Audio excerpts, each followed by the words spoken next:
short delay. Okay, my name's Ruth Cheesley. I'm from Buria Technologies.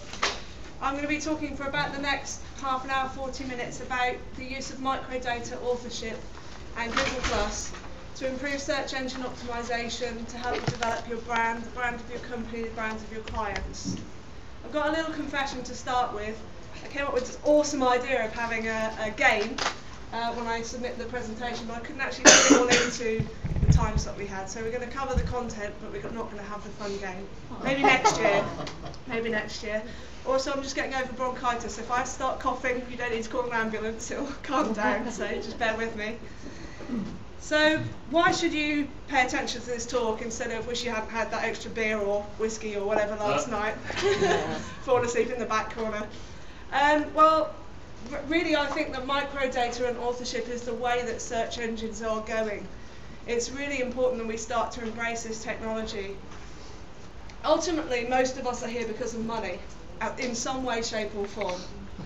Either you want to make money, your clients want to make money, your boss wants a cool website so that they can make money, you do websites for charity so they can get money, so they can help other people. Okay? Nowadays, people are being a bit more careful about where they spend their money. And whereas 5-10 years ago, it used to be the people that you know, the people that you meet in networking, friend of a friend, and so forth. Nowadays, your brand is much more related to what's happening online. So your loyalty, your identity, and everything is being found in search engines. Okay, if you're not in a search engine and people hear your name, then they're not going to think you have that strong a brand. They may not actually consider you. They might go with your competitors. Okay? So the techniques that I'm going to be talking about, to be honest, for a while I was just like, whatever, just kind of didn't really pay attention to it at all. But I just kept listening to what people were saying. I kept listening to people rabbiting on about this Google Plus thing and thinking, oh, another social network. Really? You know, as if I haven't got enough to do. But I started listening and I started watching what was happening in the search listings. Now I'm a Joomla specialist, I do Joomla, my company does Joomla, so it's quite important for me to rank for Joomla specialist because that's what I want people to be looking for to find me. I was in obscurity, literally, like, you know, it was G-O-O-O-O-O-G-L-E, I was like the fifth dot after the E. So I started playing around with microdata and going, oh, I'll just see what it does. Set up a Google Plus profile, oh, I'll just see what it does. And I literally nearly fell off my chair. I searched for Joomla specialists as I did, you know, maybe once a week, once a fortnight. I was there on the first page. So I literally went from like 4 dots after the E to the first page with a little bit of work. I mean, I didn't pay loads of money. I didn't do anything that was black hat. It was literally just a couple of tweaks. So, okay, I went, okay, right, so maybe I should do this a bit more seriously. Maybe I should actually look at what this does and how it works. So it's helped me to develop my reputation. It's helped me pass that information on to my clients so they can develop their reputation. And it's actually turned into money. It's actually turned into sales where people have said, well, I saw your face here. You'll get fed up with seeing my face on these slides, I tell you. I saw you on the Joomla forums, and I saw you here, and I saw you on a Cuba backup complaining about something. And then I saw you later when I looked for Joomla specialist. So I thought I'd better pick up the phone. You know, and that has resulted in sales, international sales, not just in the UK. Okay, so that's, you might think kind of, okay, I'm really not one of these people who thinks they're an SEO guru. Okay, my main interest is Joomla. I've picked all of this up, but I think that you guys could actually learn a lot from this as well, which is why I decided to talk about it.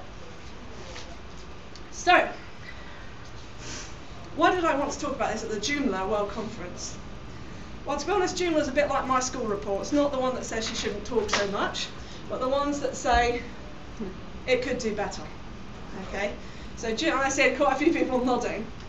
Joomla and SEO, I mean, it's getting better, but you still rely on extensions to make it better, to improve things. And there's so much more that we can do.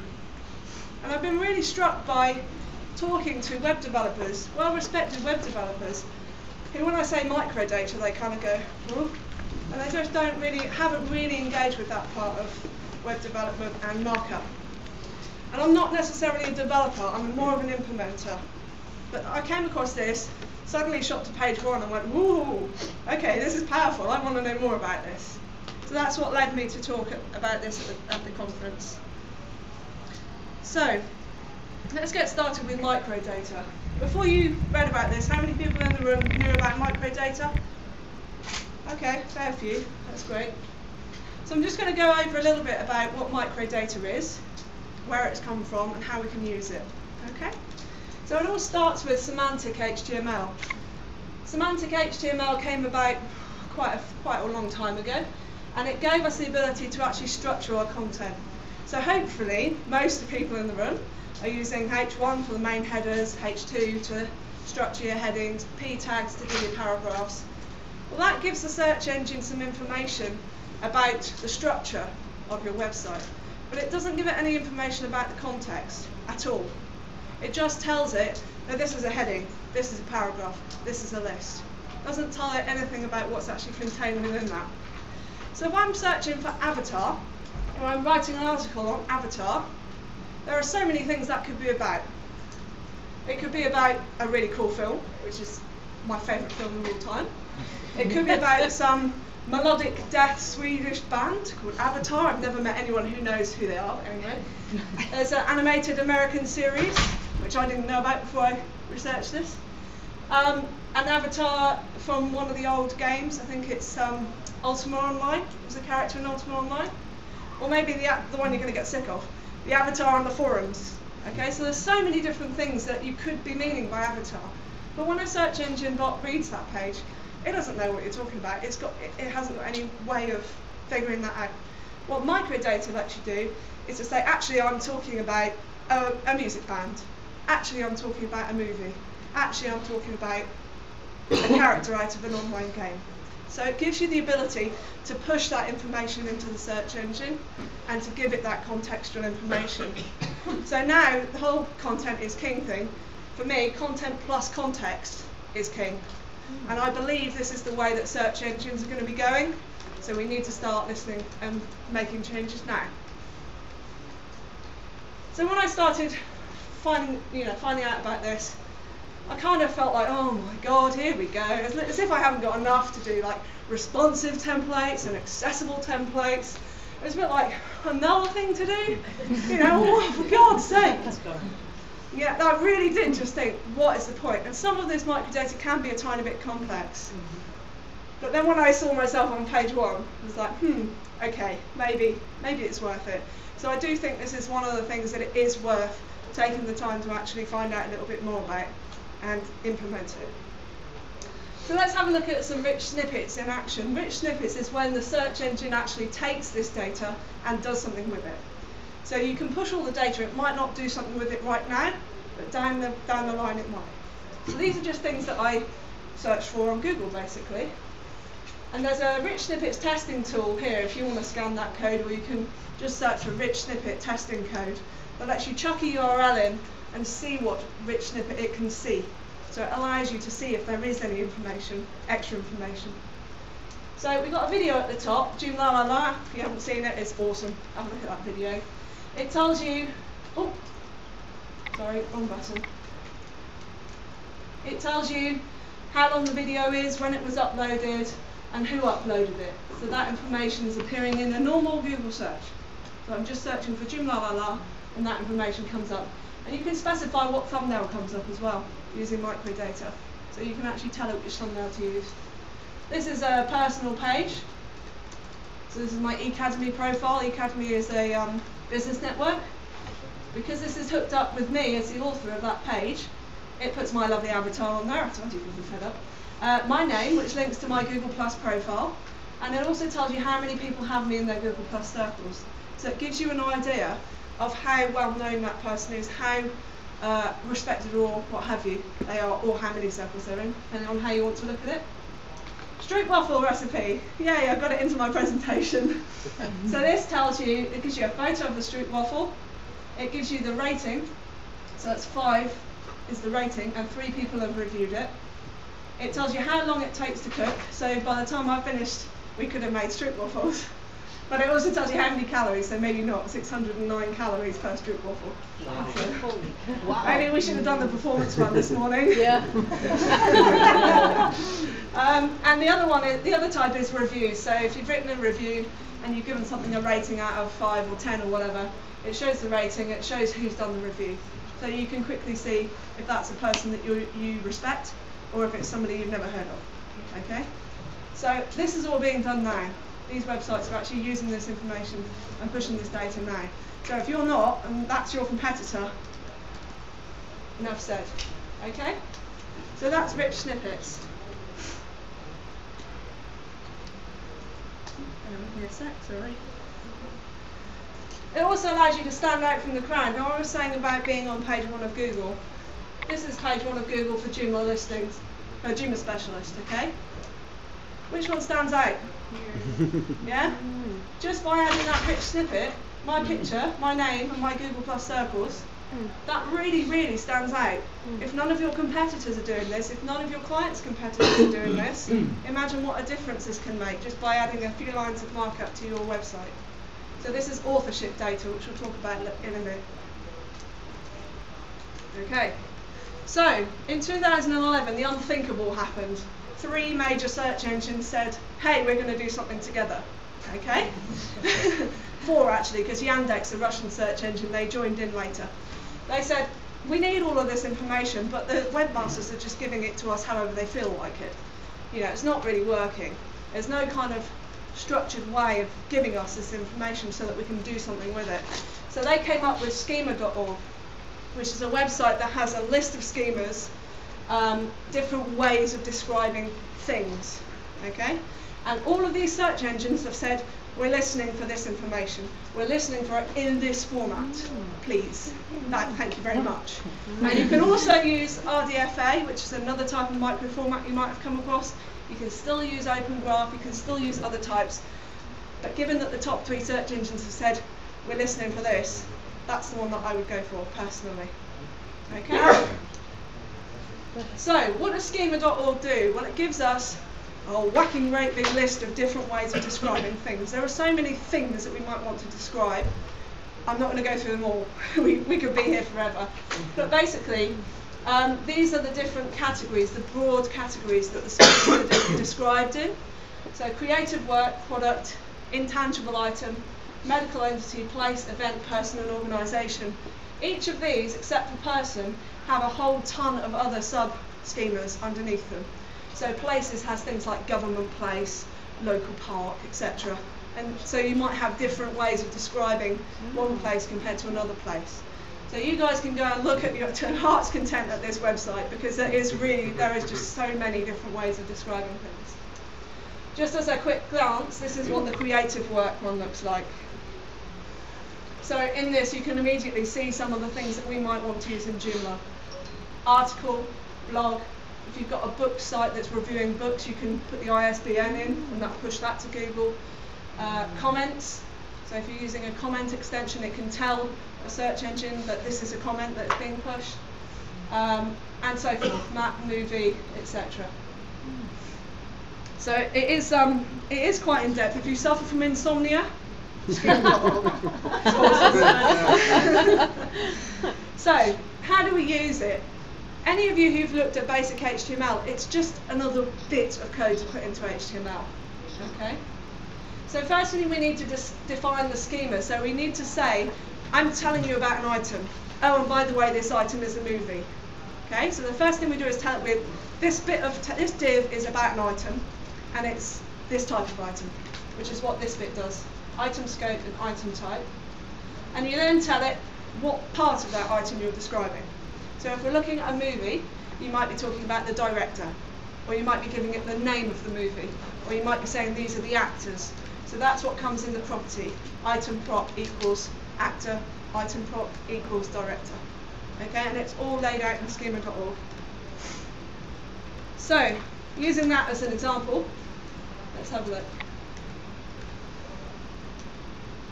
Div item scope, item type is movie. Okay? So this would be, you'd be adding this when you were starting to, say, have a page on Avatar, which you're describing the movie Avatar.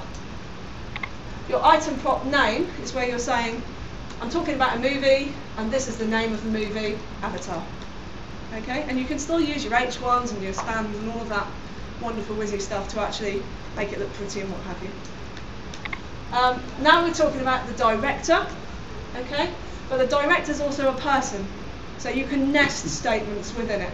So we're talking about the director of a movie, and we're saying that this is a person that we're talking about. So we're saying the name of that person, who is also the director of the movie, is James Cameron. And by the way, their birth date is this. So in the person schema, you can declare their birth date. Okay? And then we're still talking about the movie genre, the movie schema, and we're saying the genre is science fiction. Okay? And then we can give a link which shows you the trailer, and we can say the item prop for that is a trailer. So it's a trailer of that movie. So within that div, we're talking about a movie, and then we've nested other bits to say this is a person and so forth. Okay? So it is a little bit more stuff to add into your code, but you add this into a template layout override, and it does it every time. Yeah? You can add it into every single article. It's a bit of a pain in the neck, and there are extensions to do it, but you can add it into your overrides. So any kind of directories, video, anything like that, you can use this. So, here's another example, Pirates of the Caribbean, Johnny Depp, awesome. So you've got, I mean, there's not much actual HTML markup here, because the next slide gets a tiny bit busy, so bear with me. So you've got the title, you've got a description, director, writer, stars, and you've got 8 out of 10, 200 people reviewed it, 200 users, and 50 people have written a review. If you're a search bot looking at that, you don't have any context at all. It doesn't tell you anything extra or anything cool about that. This slide's a bit busy, I warn you. So we start with declaring the fact that it's a movie, which is what we did before. And the name is Pirates of the Caribbean or Stranger Tides. Description. Director, again we're saying this is also a person I'm talking about. Writers, you can use the property of author. So that's in the movie schema, but it's author, and we're also saying, and this is a person as well. Same here, author, and it's a person as well. Stars, so this is actor, that's one of the things from the movie schema, and it's a person. And then the rating one is quite interesting. I mean, this can be used in Virtumart, in any stores, in anything that you're using ratings for. There's a schema called aggregate rating. And this is saying the rating value is 8, so that's what the rating is, the aggregate rating. The best it's had is 10. The rating count is 200. We've had 50 reviews. So all of that information is within the aggregate rating schema. It's all there to be used. And that makes those little stars appear in the Google listings. Okay? So let's have a look at what the result of why bother. So here's the microdata being used. The stars, your rating, the number of people who voted, the director, remember we declared the director, and the people, the authors, who's in it. Same here, slightly different, it's got 252 people have reviewed it rather than votes, so it's using a slightly different microdata to that one. Again, we've got the director and who starred in it. That's in a normal search listing. So if you can imagine pages and pages of stuff with no search snippets at all, and these ones, which one would you be likely to go and look at?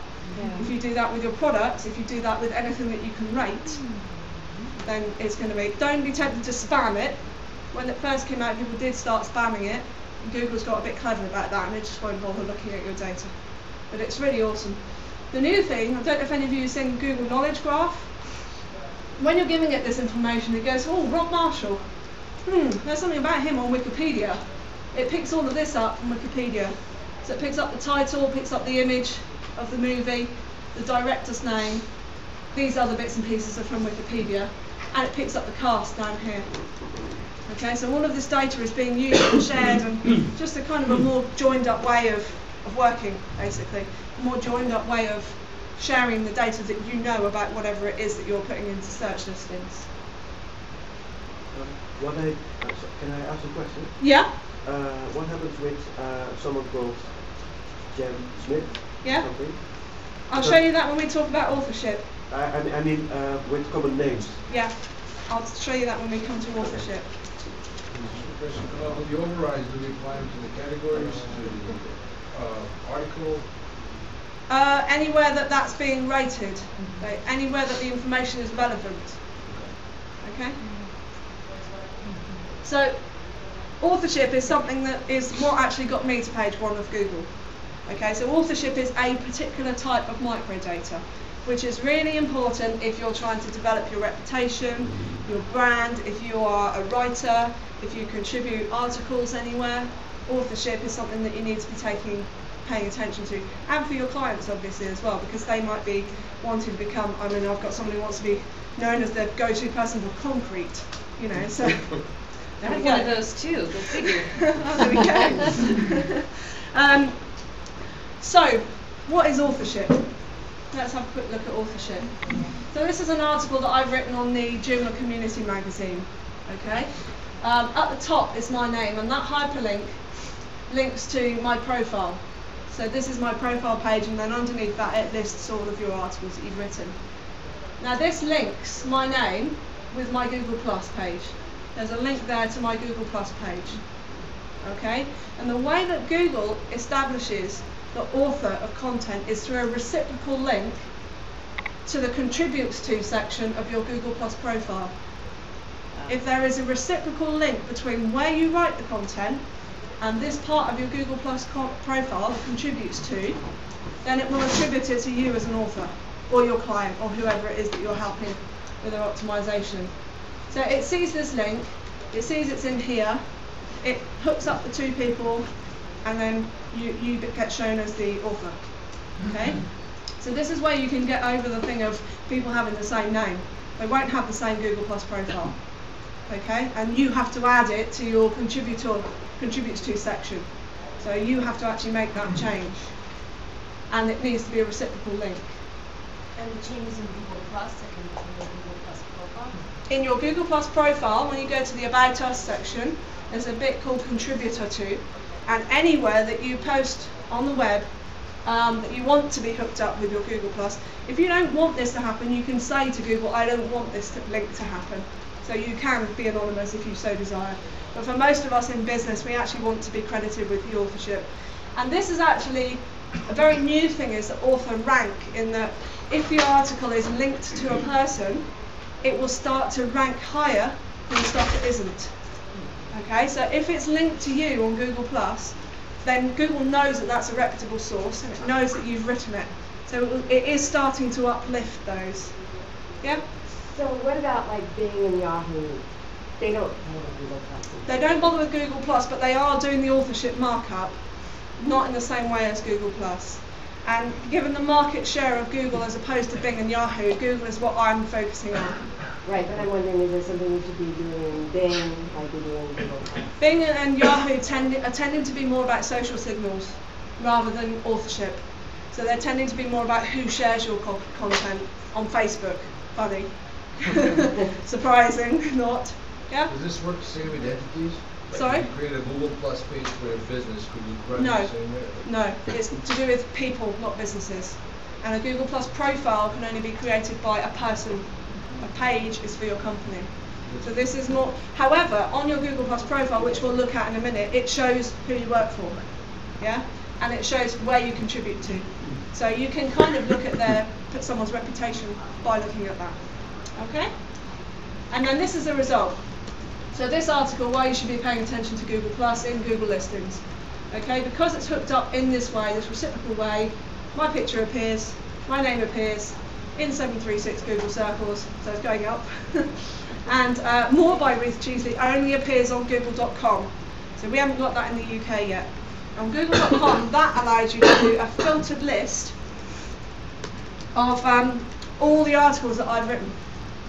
So if you see this and you think, oh, she's alright, she writes some interesting stuff, you can click on that and you can see everything that I've contributed. So you may need to do a bit of tidying up, because it does like index everything from every site that you've authored. So that's that reciprocal link. That goes back to my Google Plus profile. So if you click on that, it goes to Google Plus. Okay, so why bother? I think it's pretty self-evident that it does help you to develop your brand and your reputation, and as a result, your company's brand and your company's reputation, and ditto for your clients. Okay, and as I said, this is helping to uplift results in Google listings. They're starting to pay more interest to accredited kind of articles where they can show that this is the author of this article. You can also, if you use Webmaster Tools, go into the Labs section and look at the analytics for all the articles that you've written. How many times is it shown, and how many people have clicked on it? And that for me is priceless, because I can see how many times my articles are showing in listings and which ones are the most popular, what's got the highest click-through rating. That's very, very new in the last 2 weeks. So, in the Webmaster Tools where? under Labs. On the left-hand side there's a bit called Labs, which is new stuff, which I always go on the shiny new stuff. And it actually shows you over time, I think it only goes back to August, how many listings you've had, how many people have clicked on them, and the click-through ratio and so forth. So you can see which of your pages are more popular. Okay? So Google Plus is where it starts. This is my Google Plus profile. You can put a branded picture there, but that's of a lock-up in Scotland. So I advise you to use the same image everywhere, because people will start to recognise you, and I would advise you to use a picture of yourself that you like. Works at, so it gives you the company name, attended university and lives in, blah, just information for your profile. These first 2 bits are actually indexed by Google, so you want your keywords to be in these first 2 bits, tagline and introduction. The rest of it, bragging rights, occupation, whatever, but the top 2 are the important ones. Okay? Why a photo instead of a logo? Because a profile is a person. Okay. You can put a logo, you can put graphic here, in that big long area if you want to, of your company ID. I choose to make my profile personal and my corporate page corporate, because this is about me and who I am and what I do. That's the way I've approached it. Okay. So let's have a look at what you need to add to your website, and it's quite simple really. You add a link to your Google Plus profile on your bio or wherever it is that the information about you and the links to Twitter are. The important bit is obviously your profile URL, which you can get just by clicking on profile in Google Plus, and the rel equals author, which establishes you as the author of those articles. So anything that's associated with you, listings will figure out that you are the author. It will then link that to your Google Plus profile, because you've told it that this is your Google Plus profile. Okay, so that's already in operation in a lot of different places, but you have got to add that link to your Google Plus profile on your biography. It might not be there if you set it up ages ago before Google Plus was around, or if you didn't have a Google Plus profile. And then you add the link in here. Okay, so you can just add a link to all the places that you contribute to. Even if you just comment, if your profile on there has got your Google Plus and this has got your Google Plus, it will hook the 2 up. And so you will become accredited with the authorship of that comment. Okay, so that's pretty easy to do. So this is profile linking in action. This is my profile. It's a bit bigger now. I did this a little while ago. So this is my website, and this is a listing in Google for my website. This is my eAcademy blog page, and this is my eAcademy profile page. This is my Joomla Community Magazine profile, article from my magazine profile, IT Pro portal, and an article from IT Pro portal. Okay, so as soon as you start to set up that reciprocal link, you'll start to see pictures of yourself appearing everywhere, which may or may not be a good thing. So the other thing, this is the author page where I said that you only get this in .com at the moment, you don't get it on regional derivatives. They kind of roll things out to you guys first, which is a bit pants. But these are all pages that are written by me, okay? So if somebody sees something in Google that they like, they can click on More by Ruth Cheesley and see everything that I've written, okay? And this is the knowledge graph that it knows about me. I'm not a celebrity, so I don't have a Wikipedia page or anything like that. If I did, it would pull that information in as well. But it pulls in my tagline, the number of circles, and the recent activity on Google Plus on that authorship page. The other thing which is kind of interesting, and I'm really just going to touch on this because we haven't got time to go into this in much detail, Google Plus is a social network. Okay? Now, in the wide world, if you were buying a car, would you listen to the car salesman who's trying to sell you something, or would you listen to maybe not your mum or your dad, but somebody who knows a lot about cars and who you trust and you have a trusting relationship with? Now, I probably would go, oh, that's really pretty and shiny, and then someone would say, yeah, but it's not going to last you 5 minutes and you can't fit your goalkeeper's kit in the boot either. So, stupid idea. Okay, Google's like, well, of course, that's what people do. They listen to people they trust. Google Plus is a social network that hooks in with a search engine, the biggest search engine in the world. So what they've started to do is say, well, if you add someone to your circle, you've got some kind of relationship with them. You may trust them a little bit more than people that you haven't added to your circle. So we're going to say, actually, 50 of your friends have recommended this page. If you see that, you think, oh, blimey, okay. Google Plus platform, these people, some of these people, are very well known in the Google Plus world. If I see they've liked something and I don't like it yet, I think, oh, whoops, I'm missing something here. Okay, imagine if this was your product, or your brand, or your client. And lots of people recommend that page, and when someone searches for snazzy car that you can fit your goalkeeper kit in, and it comes up saying 50 people have recommended this page, which one are you more likely to go to, that one, or one that nobody else has recommended? You're probably going to go for one that someone else has recommended in your network.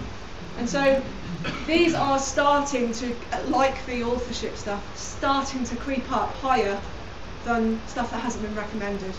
So if people +1 your page, if people reshare your content, you're getting these, when you're logged in, you'll get these recommendations underneath the links. So it's something to, again, a reason to kind of look into Google Plus a bit more and maybe participate a little bit more. So what does this mean for Joomla? I mean, we're at the Joomla World Conference. What does this mean for Joomla? At the moment, microdata doesn't really exist in the Joomla world. I mean, some extensions are getting on board with this. EasyBlog uses microdata and has a link to your Google Plus page. Awesome. When we saw that, we went, woohoo, we don't have to do that ourselves. But if you think about all the places that in a normal Joomla site or a maybe slightly more complex site that you could use extra stuff. Blogs, articles, contact page, shops, resources, directories, reviews, media, there's like so many things that you could add extra information, contextual information about. But it's not there yet. We need to add it. Okay? Unfortunately. There are some extensions on the JED that allow you to do this on the fly. So if you were typing an article about Avatar, the reason I come back to Avatar is because it's what they use in the schema.org examples, so, and I like them. This extension called JForce Schema, I've only recently come across this, but it is really powerful. Whacks a little button in your editor, and you can select, say, the director's name, and you choose the schema, movie, then you choose that it's the director. Do you want to stick it in and add a new item type block?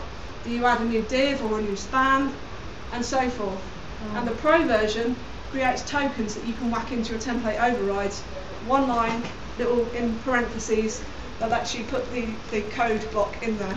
Can you briefly explain that, the template override system? That's like a whole talk in itself. Okay. I'll talk to you later. Okay.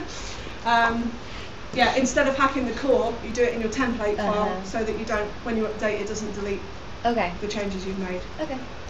Oops, sorry, I just clicked that. So the pro version does let you create templates. But having spoken to Cheesley earlier, I'm not a developer.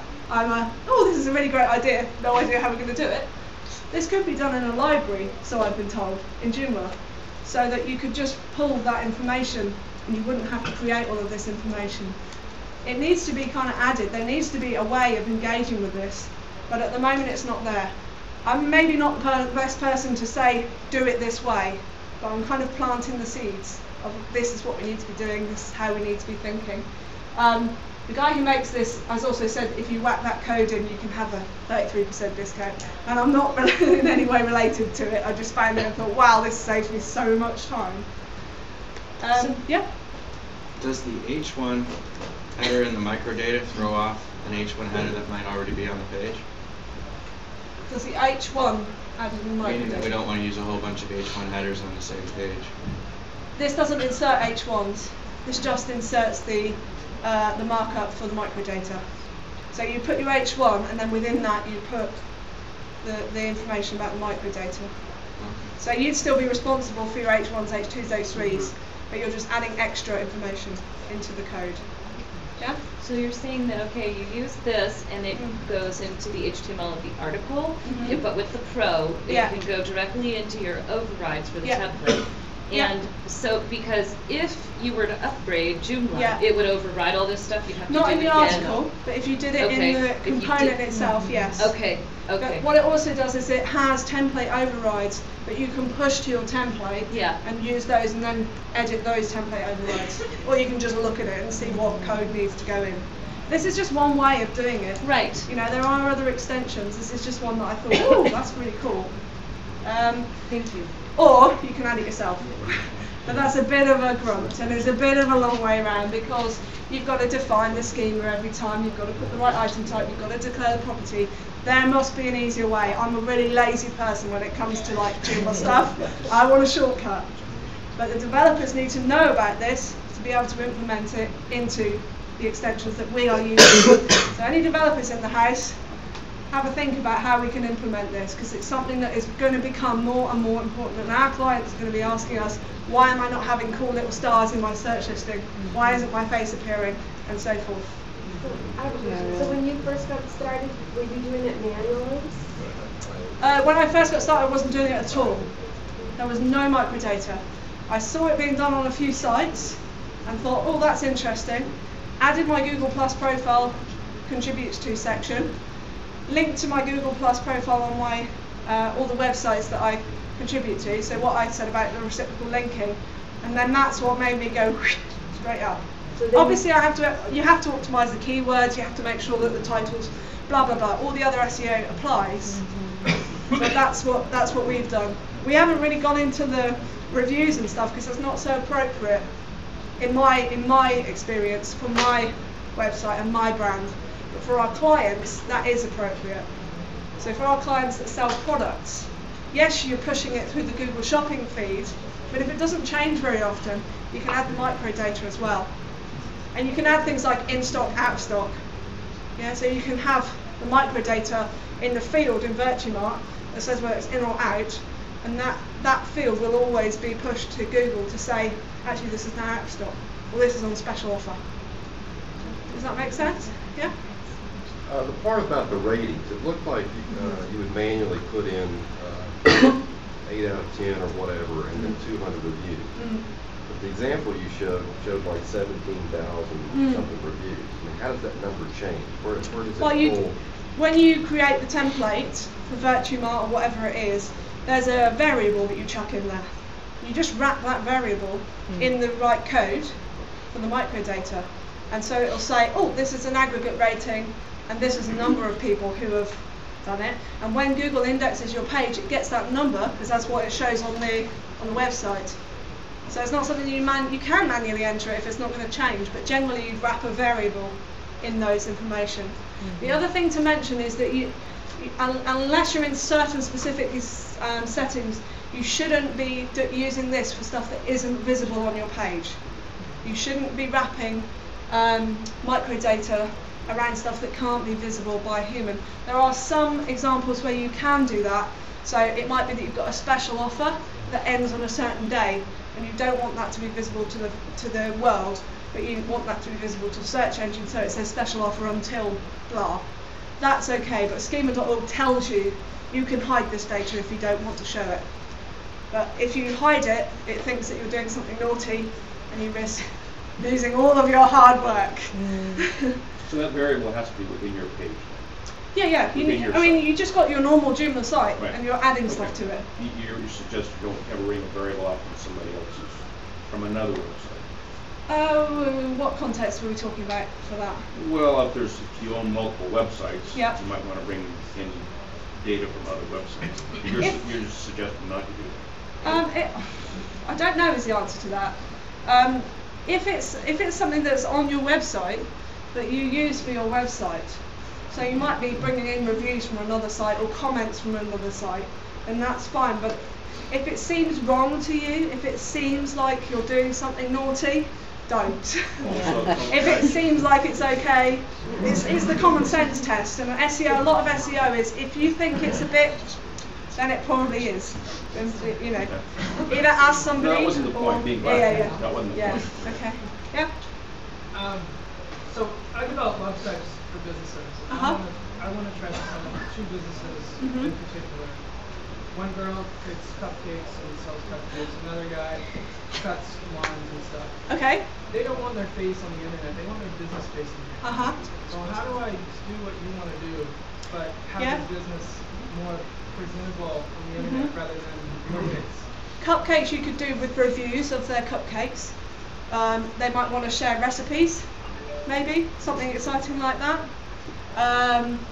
The grass cutting, probably to do with a blog or something like that, or a reason why they might want to. It needs to be something that you want to share with people. It needs to be something that's interesting to people.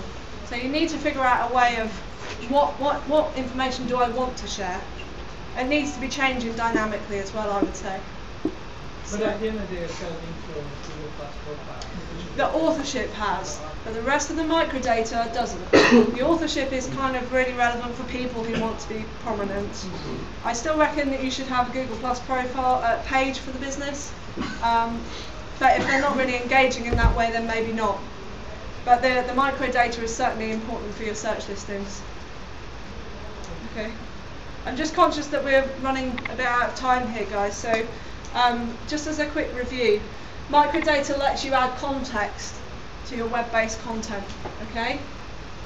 Search engines can use your microdata to create rich snippets in your listings, and it's happening more and more. It's something that is happening with more frequency. Authorship, which I mentioned, is a way of using microdata to link an author to their content on the web. And Joomla doesn't include microdata by default, but you can add it, either manually or with extensions. Okay? So there's some more information. Schema.org obviously is the main website. If you want some information about Google+, go to plus.google.com/authorship and that will explain to you how you link content up. This is me on Google+, so if you want to add me on Google+, or take a picture of that, then you can. So thank you very much for your time. If anyone's got any questions, come and catch me afterwards because I don't want you all to miss your next session. Okay, so I will be around. Are your slides going to be in there? Yes, they will be. There's going to be a SlideShare account for their conference, so you'll be able to get everybody's slides. If you need it desperately, come and speak to me and I'll ping it to you in an email. It's yeah, just come and speak to me. That was great. That was wonderful. Thank you.